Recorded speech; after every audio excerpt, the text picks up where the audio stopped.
Yud. Hah? Kenapa? Seserius itu kah sampai kepentok? Iya nih, ini saya harus memperbaiki kacamata saya nih. Oh, jelas. Karena kalau nggak diperbaiki, saya nggak bisa melihat Mika. Kalau nggak diperbaiki, jadi nggak punya sudut pandang tertentu. Bener. Saya kalau pakai kacamata ini bagus. Kalau pakai kacamata kuda kan bahaya. Jadi sempit pandangan saya. Lurus saja ya. Nah, untuk pandangan saya nih cerah nih. Mau nanya apa? Ada satu pertanyaan yang mengganjal di benak dan hati saya. Pasti bisa saya jawab ini. Ini berkaitan dengan jodoh. Oh, gampang sekali. Katanya kan jodoh itu udah ada yang ngatur, yang di atas. Makasih.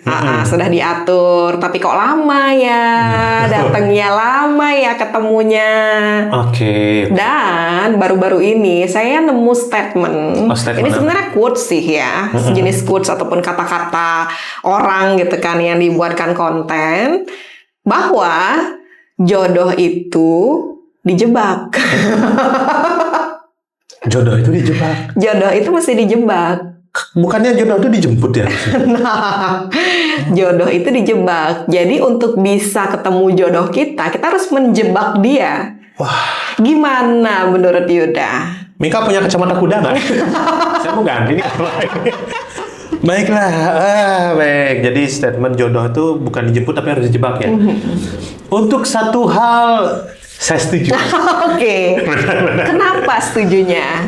Sebenarnya kalau kita bilang makna dijebak itu kan negatif ya. Iya. Tetapi sebenarnya dibalik dari penjebakan itu pasti ada strategi, Mik. Oke. Strategi bagaimana agar dia mau menerima kita, bagaimana agar dia berada pada posisi yang tidak bisa menolak kita. Baiklah. Jadi kayak kalau kita lihat kan ada nih beberapa tayangan TV kalau misalkan Mika ingat itu buruan nembak dia gitu misalnya. Oh iya. Ingat? Lawas banget itu ya. Saya baru nemu di YouTube. Masih berusaha jadi biar kelihatan buaya. Nah di sana kalau kita lihat kan konsep acaranya dia dibuat seakan-akan dia mau menembak orang, tetapi situasinya membuat dia pilihannya mau nggak mau harus menerima kan. Oke. Kayak dia nembak di tengah sekolah, kemudian dia nembak di tengah mall, yang dimana kalau misalkan dia ditolak itu kemungkinannya kecil. Itulah salah satu konsep simpel dari jodoh itu dijebak. Ya walaupun sebenarnya ada juga yang nggak diterima sih di acara-acara itu ya. Tapi kalau kita lihat sebenarnya jodoh itu dijebak memang benar, tapi dalam artian di sisi positif kita bisa lihat sebenarnya kita sudah mengupayakan beberapa hal agar pada saat kita nembak dia pasti menerima kita. Gitu. Oke. Seperti gini nggak sih contohnya Yud? Kalau saya perhatikan ada nih beberapa kawan-kawan ya. Betul. Yang memang punya crush gitu kan, punya gebetan, punya doi. Doi benar. Saya akan catat siapa saja doi-doi itu. Oke. Punya gebetan lah ya. Dan dia sudah tertarik banget nih sama si A misalnya. Terus dia mengatur strategi gimana biar seolah-olah pertemuan mereka itu tak sengaja. Itu kan salah satu strategi atau salah satu jebakan gitu ya. Supaya si dianya mikir loh, ini kok ketemu dia terus ya gitu. Padahal memang dibuat sedemikian rupa agar ketemu terus. Betul. Dan ini sebenarnya secara genetik itu wajar kok. Kalau kita lihat genetiknya pria dan wanita ini kan adalah kromosom X dan Y ya. Iya. Yang dimana kita ini memiliki kemampuan untuk mencari pasangan. Dan pada saat kita mencari pasangan pun kita akan istilah kayak bersaing dengan yang serupa juga. Dan tipikal penjebakan ini juga dilakukan di kasta animal yang lain sebenarnya. Jadi biar bagaimana dia mencari perhatian, bagaimana agar dia tertarik, itu kan adalah strategi ya. Dan balik lagi ke pertanyaan tadi, memang ada beberapa hal yang bisa dilakukan oleh orang-orang untuk menjebak dalam kondisi dibuatlah kondisi itu. Iya. Tetapi pastinya pertemuan-pertemuan itu biasanya kalau dimulai di awal itu pasti akan ada pertemuan-pertemuan berikutnya. Dan itu pasti akan disokong sama teman-temannya nih. Iya. Dia punya tim. Biasanya gitu ya, kayak misalnya mau menjebak cewek agar suka sama si cowok gitu ya. Betul. Si cowok ini punya tim lah, yang satu kayak sosokan jadi preman, gitu kan. Terus si cowok ini tiba-tiba datang nolongin gitu. Jadi apakah itu sah? Menurut saya itu sah. Karena pada akhirnya yang tidak dirugikan 100% ya sebenarnya. Karena itu kan adalah skenario ya.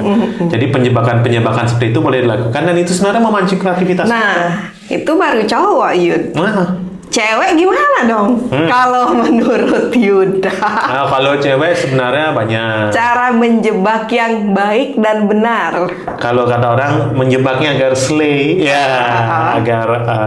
agar bonafit ya. Iya. Biasanya adalah membangun citra biasanya. Oke. Membangun citra. Personal branding. Jadi cowok itu akan selalu tertarik dengan sesuatu yang bisa membuat dia tertantang. Dengar itu cewek-cewek ya. Oke. Ya, jadi kalau ingin mendekati seorang cowok, janganlah jadi cewek yang pick me. Atau istilahnya kayak gampang banget. Oke. Bukan gampangan dalam artian negatif ya, tapi kayak baru digini dikit, oke, tidak. Harus ada sesuatu barrier atau penghalang yang membuat tuh Anda tidak bisa masuk ke wilayah saya. Oh, jaim juga perlu ya, jaga image gitu lah. Karena ini terbukti dari pengalaman teman-teman saya ya. Semakin mudah pasangan itu didapatkan, semakin mudah juga dia dilepaskan. Oh iya, masuk akal ya. Masuk akal ya. Tetapi jika dia cukup sulit untuk mendapatkan pasangan tersebut, sepertinya akan ada rasa-rasa di pihak cowok itu untuk tidak akan semudah itu untuk melepaskan. Oh, ya. Jadi kan cowok tuh suka banget dibuat penasaran. Nah, ibaratnya kalau penasarannya udah habis di awal, ya udahlah gampang dan dia akan merasa agak aku tuh bisa mendapatkan apa saja. Iya. Akan agak sombong cowok-cowok itu. Oke. Tapi jika misalkan dibuat sulit, dia tuh pasti akan egonya tuh pasti akan tertantang nih. Sama yang lain kok gampang, sama dia nih enggak. Padahal mungkin dia nggak cakep-cakep banget. Kemudian dia tidak menarik-menarik banget, tetapi kok saya penasaran. Nah, itu yang para ladies bisa manfaatkan untuk mendekati cowok-cowok itu. Oke, itu bagian dari penjebakan ya. Manfaatkanlah ego. Secara positif. Jadi bagi para ciwi-ciwi di luaran sana itu mesti benar-benar lebih berani menunjukkan diri sih, itu yang utama ya. Benar, dan juga perlihatkan citra positif itu memang bawaannya dia, bukan dibuat-buat. Dalam artian tidak, dia orangnya friendly padahal introvert kan. Introvert friendly kan gitu ya. Tapi karena biar dia sukanya sama friendly-nya, saya harus jadi friendly. Padahal itu sebenarnya menyiksa tuh jangan dilakukan sebenarnya. Tapi coba cari tahu misalkan, dia sukanya adalah perhatiannya. Tapi ternyata ciwi-ciwi ini adalah tipikal perhatian. Berikan aja ya informasi itu. Berarti harus disesuaikan juga dengan karakter kita ya. Jangan sampai kita karakternya gimana, terus tertarik sama orang yang jauh beda gitu sama kitanya. Dan kita akhirnya mencoba menjebak mereka ataupun dia gitu ya, dengan tidak menjadi diri sendiri, itu yang keliru ya. Benar. Nah itu kan kalau dari pihak cowok nih. Kalau dari pihak cewek, bagaimana cara menjebak yang baik? Inilah kenapa saya tanya begitu tadi. Baiklah.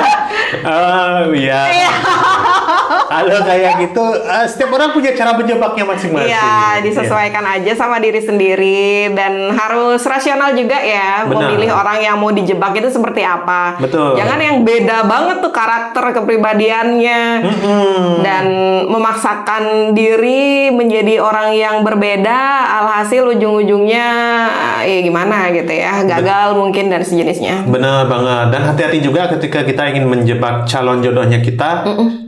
Apakah kita yang menjebak dia atau sebenarnya kita yang sudah masuk ke jebakannya? Jangan-jangan saya ada di mana? Tidak.